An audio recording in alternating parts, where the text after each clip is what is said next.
அனைவருக்கும் வணக்கம். இந்த வீடியோவில் சூப்பர் க்ரீமியான ஒரு பாலக் பன்னீர் ரெசிபி தான் எப்படி செய்கிறதுன்னு பார்க்க போகிறோம். ஸோ யூஸ்வலாக கீரை எல்லாருமே அவாய்ட் பண்ணிவிடுவோம் இல்லையா? அதுக்கு இந்த மாதிரி பண்ணி கொடுத்தா நம்ம கீரையும் சாப்பிட்ட மாதிரி ஆச்சு, டேஸ்டியான ஒரு சைடு செஞ்ச மாதிரி ஆச்சு. இது எப்படி செய்கிறதுன்னு பார்ப்போமா? இது செய்கிறதுக்கு முதல்ல ஒரு கட்டு பாலக்கீரை எடுத்துக்கலாம். கீரையில் மண் இருக்கும், ஸோ நல்லா கழுவிக்கணும். கீரையோட இலைப்பகுதியில் மட்டும் எடுத்துக்கலாம். தண்டு கீழே இருக்கிற தண்டு தேவையில்லை.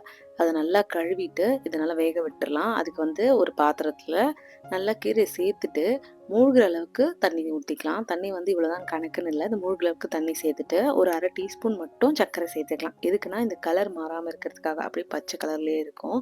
ஸோ இது நல்லா கலந்துட்டு ஹை ஃப்ளேமில் வச்சு ஒரு 5 நிமிஷத்துலேயே இது நல்லா குக் ஆயிரும். ஸோ ஒரு 5 நிமிஷம் அப்படியே விட்டோம்னா நல்லா வெந்து வந்துடும்.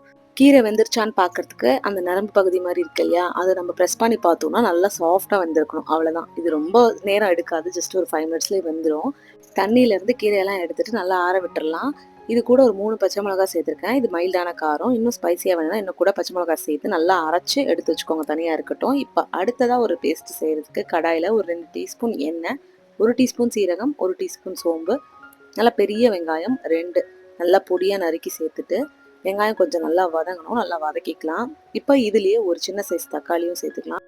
இந்த ரெசிபிக்கு புளிப்பு ரொம்ப அதிகம் இருக்கக்கூடாது, அதனால சின்னதாக ஒரு தக்காளி போதும். நல்லா கை ஃபுல்லாக முந்திரி, 2 இன்ச் அளவுள்ள இஞ்சி, கை ஃபுல்லாக பூண்டு பற்களும் சேர்த்துக்கலாம்.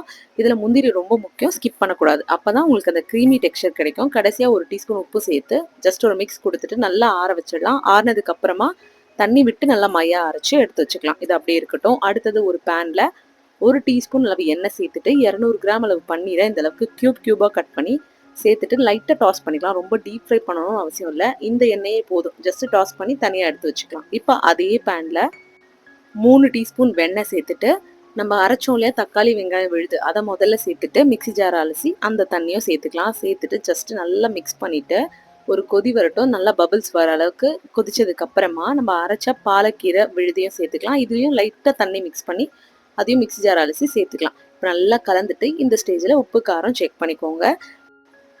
ஸோ இது நல்லா கொதிக்கணும். இப்போ ஒரு டீஸ்பூன் அளவு கசூரி மேத்தி, அதாவது காஞ்ச வெந்தயக்கீரையை நல்லா க்ரஷ் பண்ணிவிட்டு சேர்த்துட்டு மூடி போட்டு மூடி ஒரு 5 நிமிஷம் மீடியம் ஃப்ளேமில் விட்டு கொதிக்க விட்டோம்னா நல்லா எண்ணெய் பிரிஞ்சு வரும். எண்ணெய் பிரிஞ்சு வந்ததுக்கப்புறமா நம்ம ஆல்ரெடி வதக்கி வச்சுருக்கோம்ல பன்னீர், அதையும் சேர்த்துட்டு ஜஸ்ட் ஒரு மிக்ஸ் கொடுத்துட்டு எடுத்து சர்வ் பண்ண வேண்டியதான். அவ்வளோதான். ரொம்ப ரொம்ப ஈஸியாக செஞ்சிடலாம். நல்லா க்ரீமியாக இருக்குது பாருங்கள். க்ரீமியாக இருக்கிறதுக்கு நம்ம எக்ஸ்ட்ராவாக எதுவுமே சேர்க்கல. ஆக்சுவலாக இந்த ரெசிபிக்கு ஃப்ரெஷ் க்ரீம் சேர்த்திங்கன்னா இன்னும் கூட ரிச் டேஸ்ட்டாக இருக்கும். அப்படியே ரெஸ்டாரண்ட்டில் கிடைக்கிற மாதிரியான டேஸ்ட்டில் கிடைக்கும். பட் அது சேர்க்காமையே க்ரீமியாக நம்ம இந்த ரெசிபியை செஞ்சிடலாம். நீங்களும் கண்டிப்பாக இதை ட்ரை பண்ணி பாருங்கள். நல்லா டேஸ்டியாகவும் இருக்கும். செஞ்சு பார்த்துட்டு எப்படி இருந்துச்சுன்னு கமெண்ட் பண்ணுங்கள். அப்படி மறக்காமல் நம்மளோட சேனலை சப்ஸ்கிரைப் பண்ணிக்கோங்க. இந்த பதிவை பார்த்ததுக்கு நன்றி.